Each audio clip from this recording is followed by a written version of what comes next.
The state's largest school district is under new leadership this year, and tonight we're getting a better sense of exactly what that leader is now focusing on.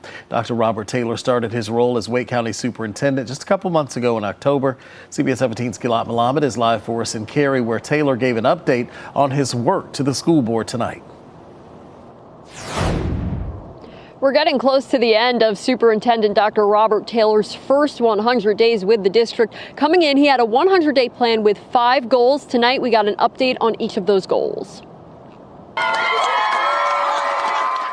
Greeting students is one of the first things Dr. Robert Taylor did as Wake County School Superintendent. Now he's updating the school board on his work since then. The last 80 days have been outstanding. As he closes in on his first 100 days. What has been really important to me is talking about how we level up as a district. He says one of his most important goals is getting feedback from the community about what the district does well and what could be better. That's why he held roundtables with students, teachers, and community partners, speaking to about 1,600 people. I think one of the biggest concerns that I've seen from the community is teachers and how we ensure that we have quality teachers. In addition to building relationships, 2 of his other goals are to build a transition team and review the district's fiscal and organizational health. We've got to pay close and strong attention to our organizational structures. He says the current setup is for a district with only 120 to 130 schools, not Wake County's close to 200. So he'll be examining the organizational structures of similar-sized districts. Taylor's final 2 goals are analyze instructional practices and review the district's 5-year strategic plan to make sure his goals line up with it, but also to see if it needs to be tweaked. These roundtables that have been conducted have given us the opportunity to make sure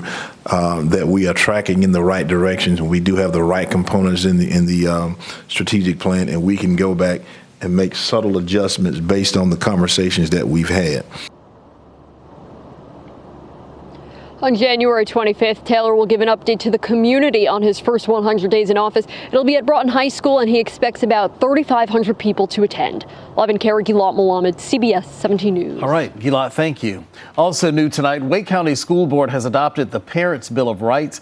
That parental involvement policy is in place to comply with the new state law. The bill changes how sexuality can be discussed in schools.